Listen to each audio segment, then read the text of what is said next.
नरेंद्र मोदी जी डरपोक हैं, ना उनका विजन है, ना वो अमेरिका के राष्ट्रपति के सामने खड़े हो सकते हैं। ये सच्चाई है और मैं चैलेंज देता हूँ कि नरेंद्र मोदी में अगर दम है, किसी भी मीटिंग में कह दे कि अमेरिका का राष्ट्रपति झूठ बोल रहा है, मैं इसके सामने नहीं झुका, मैंने ऑपरेशन सिंदूर नहीं रुकवाया।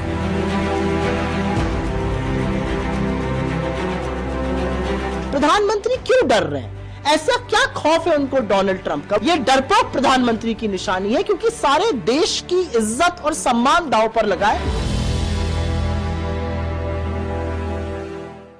बिस्मिल्लाहिर्रहमानिर्रहीम, अस्सलाम वालेकुम, welcome to World View with Sadia Afzaal. एक तरफ नरेंद्र मोदी को इस वक्त अपनी ऑपोजिशन की तरफ से खूब ताने मिल रहे हैं, उन पे खूब तनकीद हो रही है कि इन्होंने दुनिया के सामने हमारी रुसवाई की है, दुनिया के सामने हमें जिल्लत आमेज़ एक जो रवैया है उसका सामना करना पड़ रहा है, सिर्फ और सिर्फ इस वजह से कि जी मोदी जी बहुत ज़्यादा डरपोक हैं। और किस चीज़ का खौफ है उन्हें, क्यों वो ये नहीं बताते कि डोनाल्ड ट्रंप जो बार बार ये बयान देते हैं कि उन्होंने सीज़ फायर करवाया, भारत की दरख्वास्त पे कराया, क्यों उनका जवाब नहीं देते? अगर वो झूठ बोल रहे हैं तो क्यों उनको इस तरीके से काउंटर नहीं करते जब भी वो पब्लिक में बात करते हैं?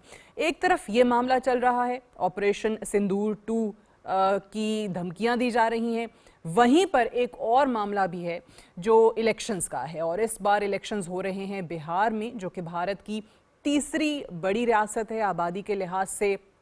चैलेंजेस वहाँ पे बहुत ज़्यादा हैं, गुर्बत बेतहाशा है, बेरोज़गारी में इजाफा हो रहा है, और ये वो चीज़ें हैं जो इस बार तमाम अपोजिशन की पार्टीज़ भी और इस वक्त जो हुकूमत में बैठी हुई हैं वो अपना एजेंडे पे रखे हुए हैं।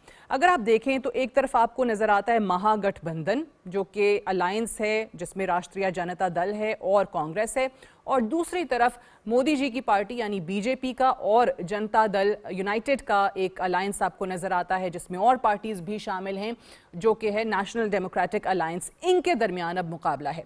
अगर आप शुरू से देखें जो बीजेपी की हिस्ट्री रही है, ख़ास तौर से ये जो पिछला एक दिहाई का अरसा आप देखते हैं, तो अपने ही शहरियों को बहुत ज़्यादा डिवाइड करने की कोशिश की जाती रही, जो कि बीजेपी की सियासत है मुस्लिम और हिंदू लाइन्स के ऊपर। अब आप बहुत सारी मिसालें उठा के देख सकते हैं। अभी रिसेंटली हमने देखा पहलगाम होता है, वहाँ पे 27 लोग इनके मारे जाते हैं और फौरी तौर पे पाकिस्तान पे इल्ज़ाम लगाया जाता है और मुसलमानों को बदनाम किया जाता है। फौरी तौर पे उनका मीडिया ये बताता है, जो पोस्टर्स लगे होते हैं, और फिर ऑब्वियसली मीडिया भी इनके कंट्रोल में है, तो वहाँ पे जो एक नैरेटिव हमें नज़र आता है फौरी बाद वो ये होता है कि जनाब वो जो दहशतगर्द थे जिन्होंने मारा है, उन्होंने सिर्फ और सिर्फ रिलीजन पूछने के बाद मारा। इससे पहले अगर आप देख लें पाकिस्तान की या मुसलमानों के लिए जो नफरत है वो आपको नजर आई जब पुलवामा हुआ, अपने ही 40 फौजी मरवा कर पाकिस्तान पे फौरी तौर पे इल्ज़ाम लगाया गया।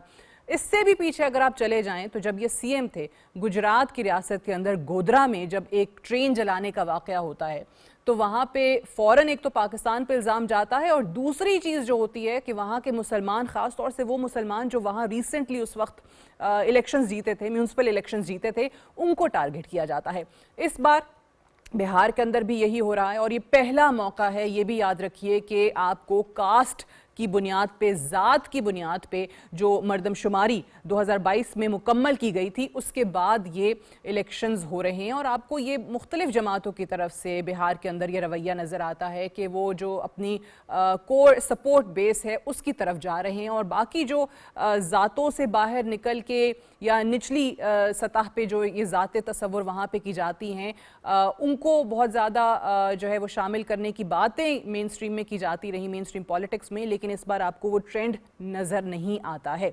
इसी सब पे ज़रा बात करते हैं और ये भी जानने की कोशिश करेंगे कि ये जो इंतखाबात हैं, क्या इस रियासत के इंतखाबात आने वाली जो फ्यूचर में जो पॉलिटिक्स होगी बीजेपी की, उसके लिए भी एक नक्शा खींचने जा रहे हैं। To talk about this we are joined by doctor Huma Baqai, who is an expert on international affairs. बहुत बहुत शुक्रिया डॉक्टर साहिबा, आपने हमें ज्वाइन किया।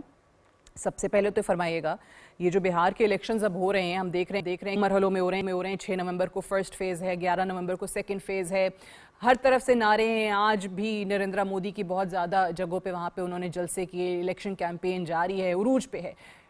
कितनी अहमियत के ये हामिल हैं इंतखाबात इस रियासत के, और ख़ास तौर से सेंसस की ज़ात पात की मर्दमशुमारी के बाद? बिहार के इलेक्शंस इस कास्ट सिस्टम से पहले कास्ट फॉर्मूला से पहले भी इंतहाई अहम होते थे, बिल्कुल, क्योंकि वो ट्रेंड सेटिंग इलेक्शन थे और उससे ये पता चलता था कि आगे जाके किस जमात के लिए सूरत हाल बेहतर होगी। Because if you will win Bihar, you will win the Congress, you will win India, ये जुमले अमूमी तौर पे कहा जाते हैं। तो जाहिर है बहुत क्रिटिकल इलेक्शन है। लेकिन सादिया, आप एक बात तो सोचिए कि एक तरफ तो वो एक पोलराइज्ड इंडिया है जहां पर मोदी की सेफरनाइजेशन या हिंदुत्व का तकरीबन समझिए डंका पिट रहा है और अब इलेक्शन रोल भी उसी हवाले से चल रहे हैं। उसके साथ साथ वो अफगानिस्तान के डेलीगेशन को स्पेशल वीजा की परमिशन यूएन से दिलवाकर देवबंद में उनकी समझिए वेलकम कराती। एग्जैक्टली। तो आपको एक बड़ा तफरीक नजर आती है इंडिया की इंटरनल पॉलिटिक्स में और एक्सटर्नल पॉलिटिक्स में। अगर वो जुड़ जाती है पाकिस्तान को नुकसान पहुंचाने में और किसी तौर वो पाकिस्तान पे टू फ्रंट वॉर खोल देंगे, तो वो फिर उनके इलेक्शंस के लिए एक टास्क से ज्यादा अहम हो जाएगी। ठीक है। तो इस वक्त चाहे त्रिशूल की एक्सरसाइजेज हो और पसे पर्दा धमकियां हो कि किस तरह वो सेल्फी को पाकिस्तान के खिलाफ इस्तेमाल कर सकते हैं या कराची तक का नाम ले सकते हैं, ये तमाम बातें जो हैं ये हार्ड पोस्चरिंग है इंडिया की तरफ से पाकिस्तान को दिखाने के लिए भी, लेकिन उससे ज्यादा अपने इलेक्टोरेट को दिखाने के लिए। क्योंकि जाहिर है, जैसे आपने अपने इंट्रो में कहा कि मोदी को बहुत ह्यूमिलेशन का सामना है, फॉरेन पॉलिसी फेलियर है उनका भी और जयशंकर का भी इन सम वेज, यू नो। और जयशंकर को उन्होंने खुली छूट दी थी और इस वक्त ऐसा लगता है चाहे क्वाड हो, चाहे ब्रिक्स हो, चाहे अमेरिका के साथ ताल्लुकात हो, मिडल ईस्टर्न पॉलिटिक्स हो, everywhere India is on the back foot. बिल्कुल ठीक। तो मैं समझती हूँ कि ऐसे इलेक्शंस में मोदी जो हैं उनके लिए ये पोलराइजेशन, ये डिविजन्स और पाकिस्तान बैशिंग को दोबारा जिंदा करना बहुत ज़रूरी है। और उसमें अगर वो कोई मिस एडवेंचर भी कर जाएं तो मुझे कोई इस बात पर हैरानी नहीं होगी, वो जिसके बहुत ज़्यादा चांसेस हैं। बिल्कुल आप सही कह रही हैं। अच्छा, ये बताइएगा कि अभी तो उनको अपनी ऑपोजिशन जो इस वक्त सामना करना पड़ रहा है, ख़ासतौर से बिहार के इलेक्शंस के अंदर, वो भी इस चीज़ को बार बार याद कराते हैं कि जी मोदी जी बहुत सारी गलतियाँ कर रहे हैं और ख़ास तौर से सिर्फ इलेक्शन जीतने के लिए। मैं एक जुमला यहाँ पे दोहरा देती हूँ जो राहुल गांधी ने कहा कि अगर मोदी जी को इलेक्शन जीतने के लिए कहोगे कि आओ स्टेज पे नाच के दिखा दो, तो वो नाच के भी दिखा देंगे। यानी वो इतने ज़्यादा इस वक्त डेस्परेट नज़र आ रहे हैं।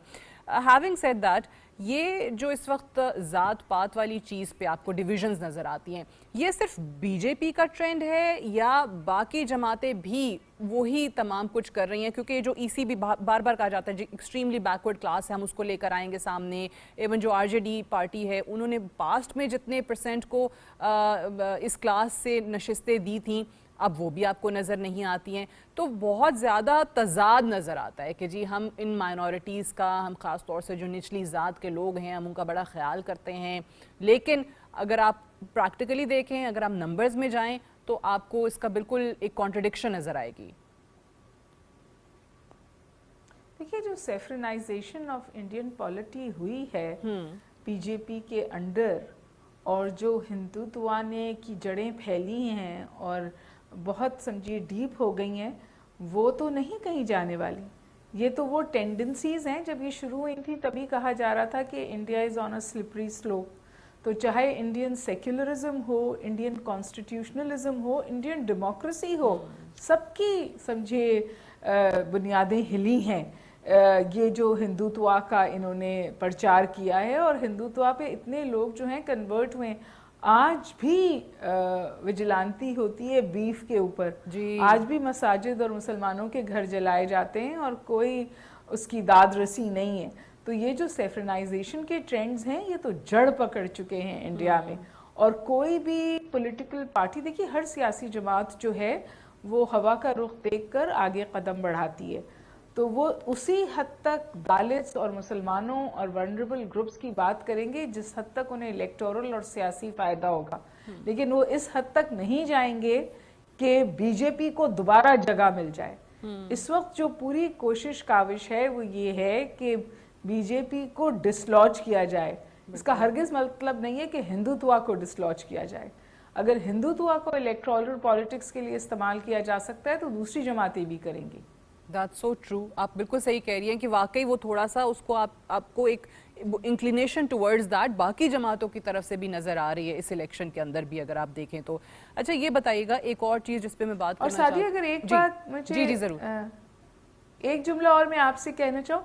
देखिए, ये जो हमें आसान लगता है ये कहना कि ये सब कुछ किया धरा जो है बीजेपी का है या ये पिछले 3 टर्म्स में हुआ, लेकिन अगर आप कांग्रेस का भी रूल देखें ना तो आपने देखा था कि इंदिरा गांधी ने, राजीव गांधी ने और उसके बाद कांग्रेस जो समझिए गढ़ था सेक्युलरिज्म का, टॉलरेंस का, इंक्लूसिविटी का, ये जमातें भी अपने अदवार में सकम किया था उन्होंने एक्सट्रीमिस्ट टेंडेंसीज को।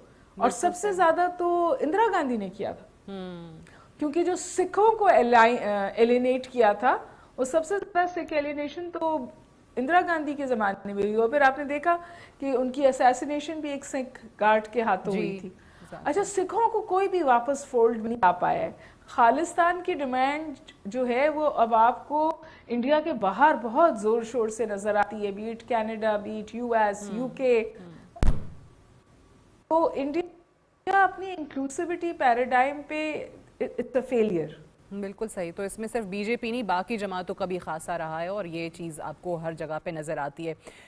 एक पॉलिटिकली कितना सही है या क्या हासिल करना चाहती है बीजेपी, एक सवाल कि हम देखते हैं उत्तर प्रदेश में भी जब 2017 के अंदर 325 नशिस्तें उन्होंने जीती थी, फिर भी उन्होंने अपने एलाइज को साथ में लाया। आगे बढ़िए, 2014 उससे पहले लोकसभा के इलेक्शंस हुए थे, 270 सीटें जीत के फिर एनडीए के जी हमारा एक अलायंस है उनको साथ लेके चलेंगे, यही रविश आपको 2019 में नजर आई, 2024 में नजर आई। इससे क्या पॉलिटिकली गेन वो करते हैं कि नशिस्तें होने के बावजूद भी जो अपने एलाइज हैं उनको साथ रख के मोदी ने क्या हासिल किया है, या उनको लगता है कि उनके जो इक़्तिदार है उसको ज़्यादा तूल मिल सकता है इससे, या कोई और पॉलिटिकल गेन है, कोई और मोटिव है? टूल मिलता है, मैंडेट भी ज्यादा मजबूत होता है और ऑपोजिशन की जगह श्रिंक होती है। ये तो बिल्कुल वाज़ेह पॉलिटिकल स्ट्रैटेजी है। और पिछली दफा तो वो लैंडस्लाइड विक्ट्री को देख रहे थे, लेकिन लैंडस्लाइड विक्ट्री हुई नहीं।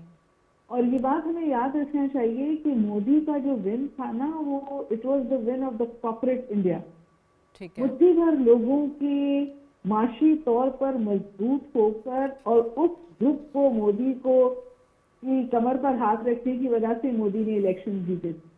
ये कभी भी एक आम इंडियन फार्मर्स का इसमें कोई जिक्र नहीं था, इंडियन स्टूडेंट्स का कोई जिक्र नहीं था, इंडियन अनएम्प्लॉयमेंट का कोई जिक्र नहीं था। तो जितने लोग इंडिया के माशी इंडिकेटर्स देखते हैं वो कहते हैं कभी इंडिया में ऐसा हुआ ही नहीं कि इतना ग्रीड ड्रिवन कैपिटलिज्म पनपा हो। चंद ग्रुप्स हैं, the Adanis and the Tatas and others, जो पॉलिटिकली भी बहुत ताकतवर है, और वो मोदी ने ऐसी पॉलिसीज बनाई और उन्हें एकोमोडेट किया बशमूल laundering of the Russian oil कि वो आज उनकी जो समझिए अमारत है या उनकी जो नेट वैल्यू है वो कई गुना बढ़ गई जिस वक्त उन्होंने मोदी का साथ देना शुरू किया था, और मोदी ने उनका साथ देना शुरू किया था अपनी इलेक्टोरल पॉलिटिक्स के लिए। इलेक्टोरल पॉलिटिक्स के लिए तो this is far more complex कि ये हिंदुत्व है, ये कॉर्पोरेट इंडिया है, ये ग्रीड ड्रिवन कॉर्पोरेट सेक्टर है इंडिया का, जिसने गुजरात मॉडल को पूरे हिंदुस्तान बिल्कुल पैसर के बल पर हुकूमत की जाए। अच्छा, उसमें अब दरार पड़ी है। एक तो बहुत बड़ी वजह अमेरिका के साथ ताल्लुकात हैं। तो जो ये कंपनीज रशियन ऑयल्स पर अपनी इमारत बिल्ड कर रही थी, उस पर अब सवाल उठ गया और उन सबको बैक ऑफ करना पड़ा है। और दूसरी बात ये कि बहुत सारे ऐसे ग्रुप्स हैं इंडिया में, वनरेबल एक्सप्लॉइटेड ग्रुप्स, जो अब सवाल पूछ रहे हैं, जिसमें सब सरे फहरिस्त तो फार्मर्स हैं, इंडिया का किसान है। बिल्कुल ये बताइए, और आपने अभी फिर रशियन ऑयल का जो unemployed जिक्र youth है। किया है लगे हाथ, तो और इसका भी जवाब दे दीजिए कि प्रेसिडेंट ट्रम्प जहाँ पे और बहुत सारी चीज़ें उनको गिनवाते हैं, जब भी उनके सामने मीडिया आता है वो कोई ना कोई ज़रूर इंडिया को याद करा देते हैं कि जी पाकिस्तान ने किस तरीके से तुम्हें शिकस्त दी थी। वहाँ पे उन्होंने एक और क्लेम भी किया कि जी मोदी से बात हुई है और उन्होंने कहा है कि जी रशिया से ऑयल की ख़रीदारी बंद कर देंगे। फिर उनकी वजारत ख़ारजा की तरफ से खामोशी पहले इख्तियार की गई, फिर कहा गया कि जी बात हुई है लेकिन उन्होंने सालगिरह की या पता नहीं दिवाली की मुबारकबाद दी थी।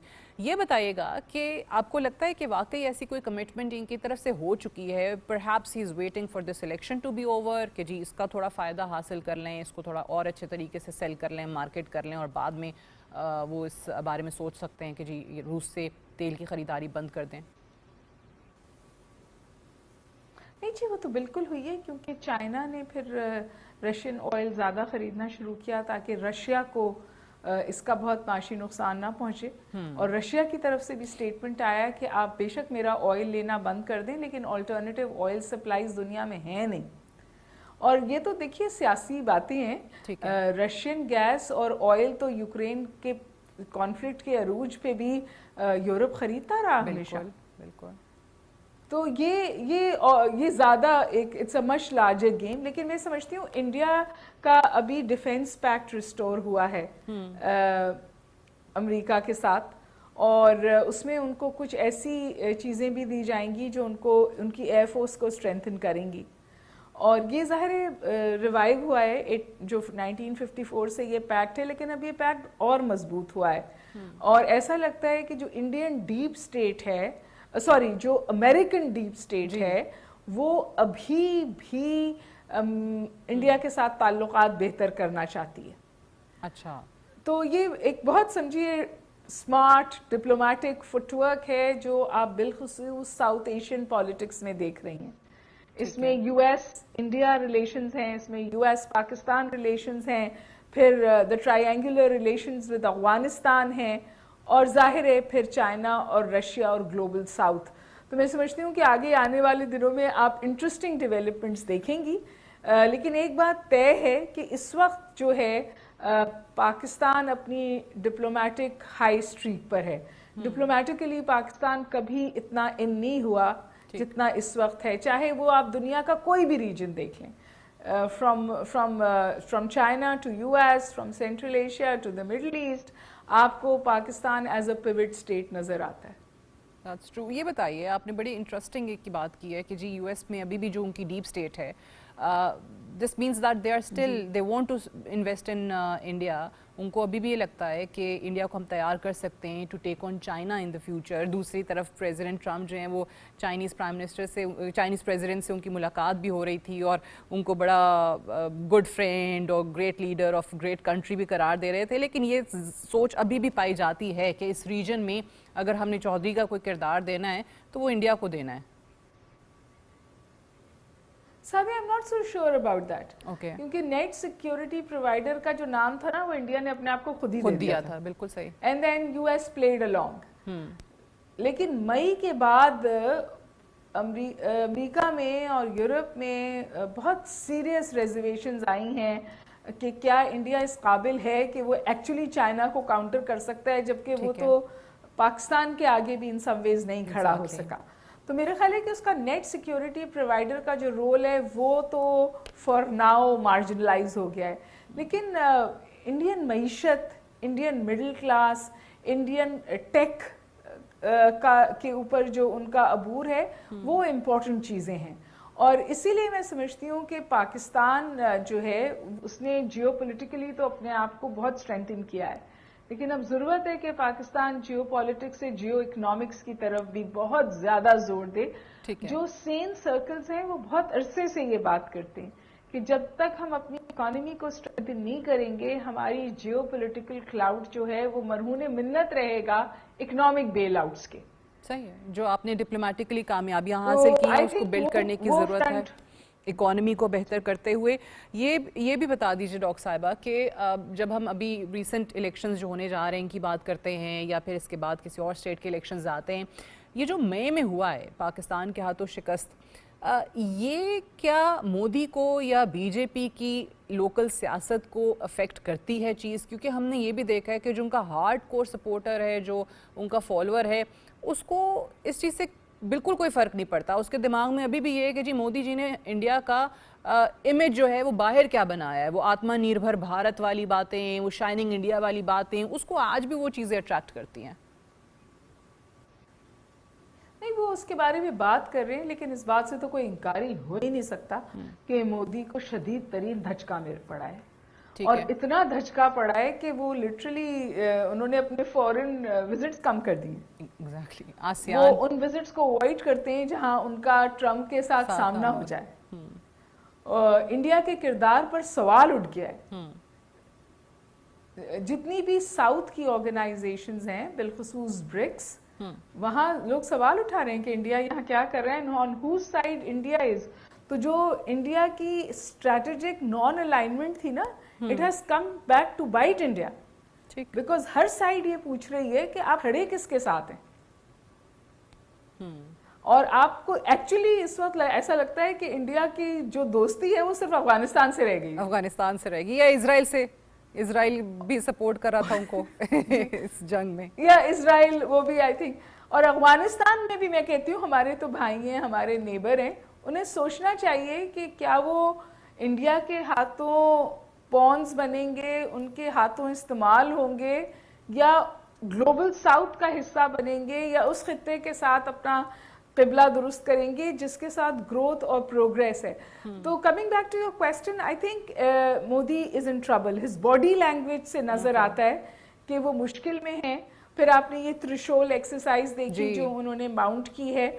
तो जो मुझे सबसे बड़ा खदशा है, और मेरे ख्याल है पाकिस्तान इस हवाले से चौंकना है, और हमारा जो स्ट्रैटेजिक कैलकुलस है उसमें जो इनकी ये एक्सरसाइजेज हो रही हैं, उसमें जो वो बातें कर रहे हैं वो फैक्टर्ड इन है।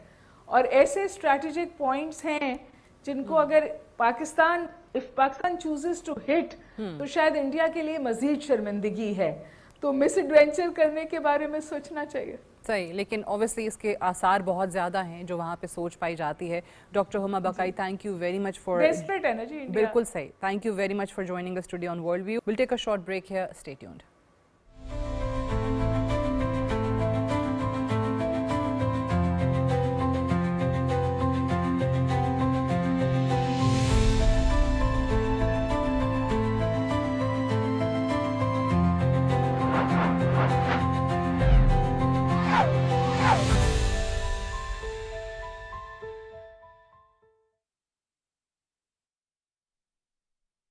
पंजाब के 40 में से 34 जिलों में सरसब्ज किसानों ने जीती पहली पोजीशन। सरसब्ज, जमीन की जान, फसल की शान। दुरुस्त, हर वक्त, बर वक्त।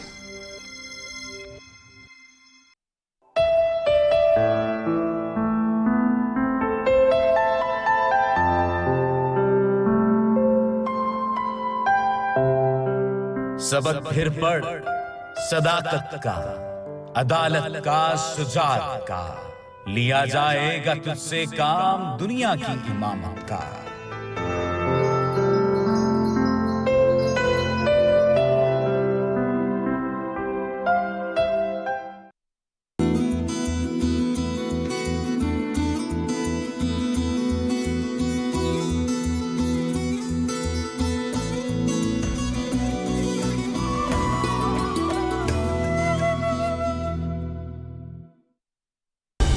दुरुस्त, हर वक्त, बर वक्त।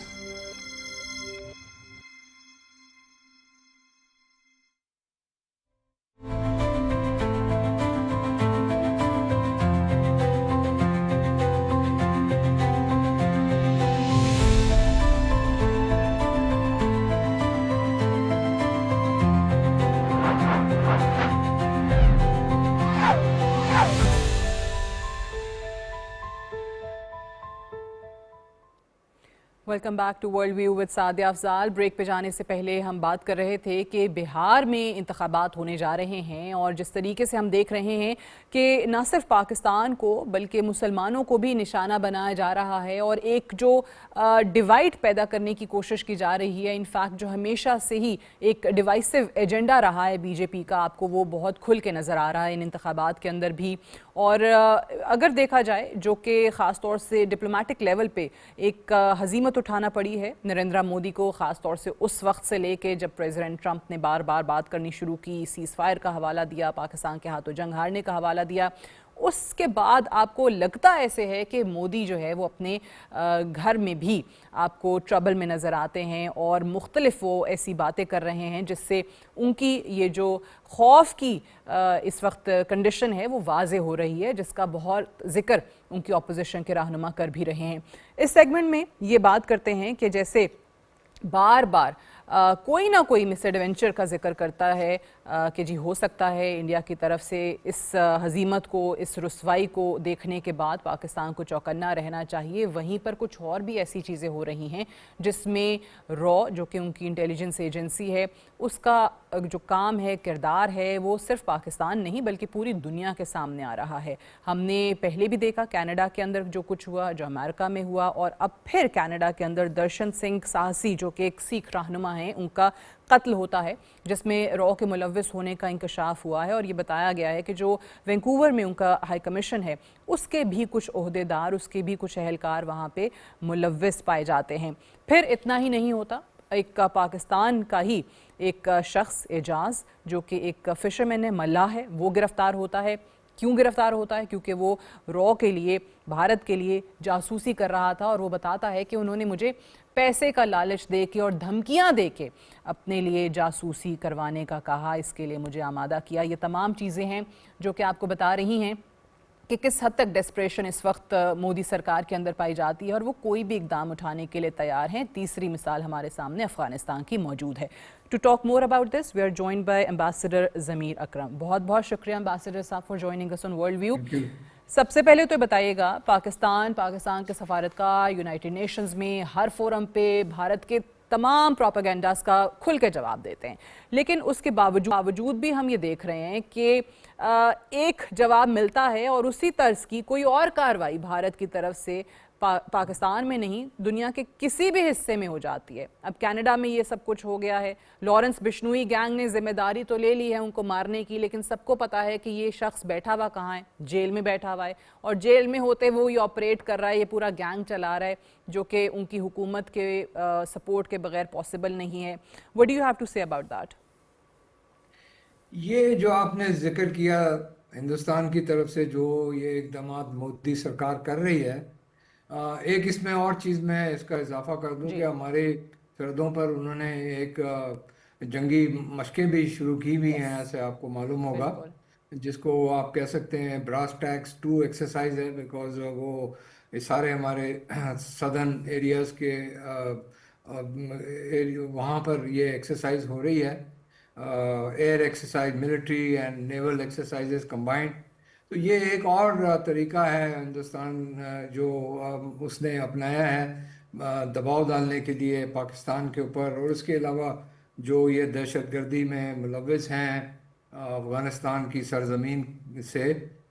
तो ये सारा इससे जो ज़ाहिर जो बात है वो ये है कि यकीनन मोदी, प्राइम मिनिस्टर मोदी की जो इलेक्शंस अब बिहार में आ रही हैं और उसकी अपनी पोजीशन, उनकी जो पार्टी है ख़ास तौर पे आरएसएस के हवाले से, वो कुछ ऐसी लगता है कि कमज़ोर है, और उसके जवाब में ये सारे इकदाम ये कर रहे हैं बताने के लिए कि जी इनकी हुकूमत जो है वो बहुत हिंदुस्तान के मफाद के लिए बड़ा कोशा है और बड़े इकदाम कर रहे हैं।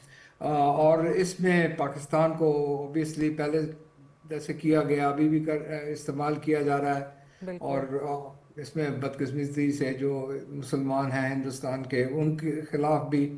तो ये सारा एक पैटर्न है जो हम देखते हैं हिंदुस्तान की तरफ से, ख़ास तौर पर मोदी हुकूमत की तरफ से जब इलेक्शंस आते हैं या और कोई उनको मसले होते हैं।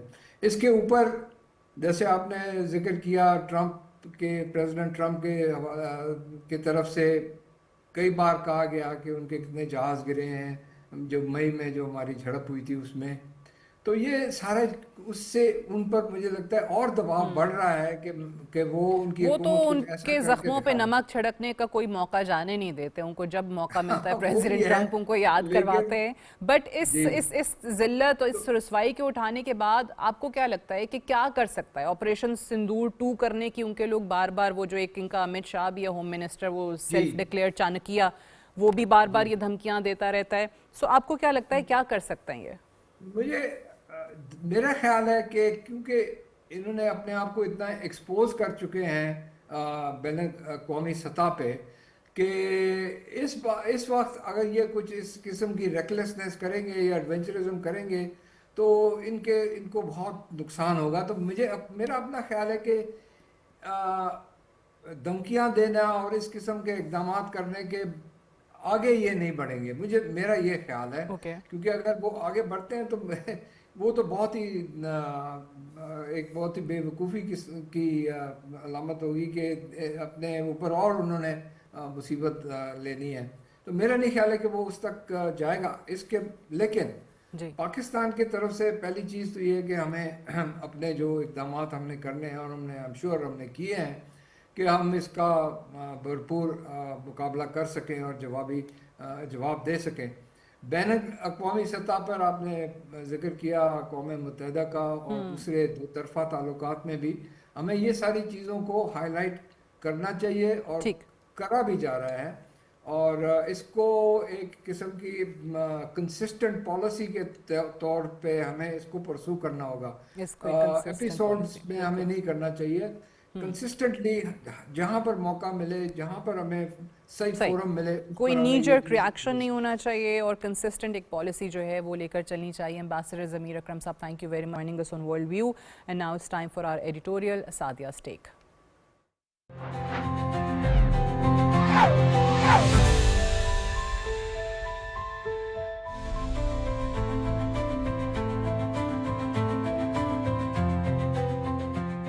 वक्त मोदी के हाथ से निकलता हुआ दिखाई देता है। एक तरफ मोदी को पाकिस्तान से जंग हारने का गम खाए जा रहा है, तो दूसरी तरफ अफगान तालिबान और अफगानिस्तान में मौजूद इंडियन प्रॉक्सीज मोदी की तवक्कुआत पर पूरा नहीं उतर सकी। तीसरी तरफ अमरीकी सदर ट्रंप ने मोदी की जिंदगी अजीरन बना रखी है। ट्रंप रोजाना की बुनियाद पर याद करवाते हैं कि वो मोदी ही था जिसने मुझसे राब्ता किया कि मुझे पाकिस्तान के तेज मिसाइलों से बचाओ, और मैंने जब जंगबंदी करवाई तो इंडिया के 7 खूबसूरत और ब्रांड न्यू जहाज तबाह हो चुके थे। ऐसे में बिहार के रियासती इंतखाबात में उतरना कोई आसान काम नहीं। यहाँ एक नहीं कई सियासी मुखालिफिन का सामना है। और फिर मोदी की कोशिश थी कि एक बार फिर मैं अपनी साजिशी मुहिम की बदौलत इंतखाबी मैदान में उतर सकूंगा, लेकिन इस बार कुछ भी हाथ में नहीं दिखाई देता। ऐसा मालूम होता है कि धीरे धीरे वक्त मोदी के हाथ से निकल रहा है। इंतखाबी मुहिम में ऑपोजिशन का मुकम्मल निशाना मोदी पर है। ऑपोजिशन मुकम्मल तौर पर मोदी की कारस्तानियों से आगाह है। नरेंद्र मोदी को सिर्फ वोट चाहिए और इंतखाबात में जीत के लिए वो किसी भी हद तक जा सकता है। ये हम नहीं कह रहे। इंडियन नेशनल कांग्रेस के सरबराह राहुल गांधी ने अपनी बिहार इंतखाबी मुहिम का आगाज रवां हफ्ते इसी नारे के साथ किया था। राहुल गांधी का यह भी कहना है कि मोदी वोट के लिए कुछ भी कर लेंगे। अगर आप उनको कहेंगे कि गेट पर आकर नाचो तो वो नाच भी लेंगे। उनको सिर्फ ये कहना कि मोदी जी आइए, भाषण मत दीजिए, स्टेज पर आकर नाच दें, तो वो ऐसा भी कर लेंगे। राहुल गांधी का यह भी कहना है कि मोदी वोट चोरी भी करता है। मोदी चाहता है कि ये इंतखाबात की बीमारी को खत्म होना चाहिए। इससे कबल मोदी महाराष्ट्र और हरियाणा के इंतखाबात चोरी कर चुका है और इस बार बिहार के इंतखाबात चोरी करने की कोशिश करेगा। मोदी की मौशी पॉलिसीज को तनकीद का निशाना बनाते हुए राहुल गांधी का कहना है कि मोदी की डिमोनेटाइजेशन और जीएसटी पॉलिसीज ने छोटे कारोबारों को मुकम्मल तौर पर तबाह कर दिया है। आज मोदी जी जो फोन इस्तेमाल करते हैं वो सब के सब मेड इन चाइना हैं। इन तमाम फोन्स को बिहार और मेड इन इंडिया होना चाहिए था। बिलाशुबा मोदी ने गुज़श्ता कई माह से जो ड्रामा रचाया हुआ है, इसमें सबसे अहम रियासत बिहार के इंतखाबात थे, लेकिन अब बहुत देर हो चुकी है। हाँ, ये जानना भी बहुत जरूरी है कि मोदी बिहार के इंतखाबात को अहम क्यों समझते हैं। मोदी को एहसास है कि अगर हम बिहार के रियासती इंतखाबात में अच्छा स्कोर ना कर सके तो इंतखाबी नताइज के बाद भारतीय जनता पार्टी के जवाल का आगाज हो जाएगा। इंडिया के तीसरे बड़े सूबे में मुख्तलिफ सियासी जमातें 243 सीटों के लिए 2 मरहलावार इंतखाबी मुहिम के लिए 6 और 11 नवंबर को मैदान में उतरेंगी, जबकि वोटों की गिनती 14 नवंबर को होगी।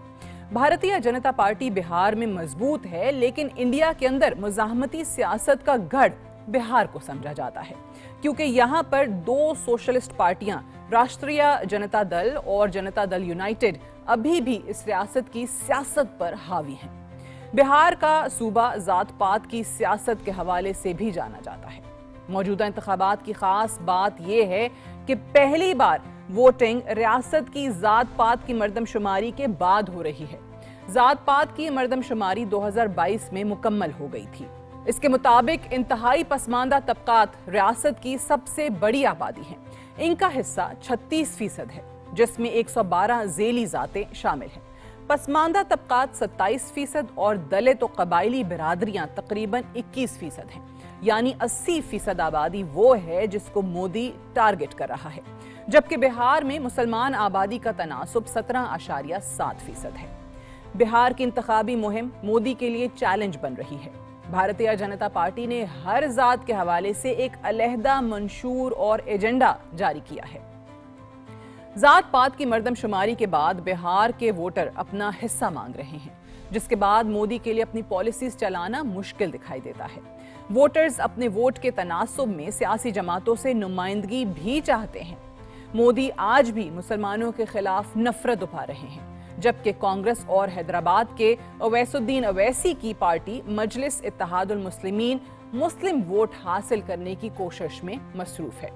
अवैसुद्दीन अवैसी ने मुसलमान अक्सरियत वाले इलाकों में 100 से जायद उम्मीदवार मैदान में उतारे हैं। देखना होगा कि एक नई मर्दमशुमारी के साथ मोदी मैदान में अपने नंबर्स कैसे कायम रख सकेंगे। जादू मोदी का चलेगा या कांग्रेस के राहुल गांधी का? फैसला होने को है, लेकिन मोदी की मुश्किलात में इजाफा वाज़ेह है।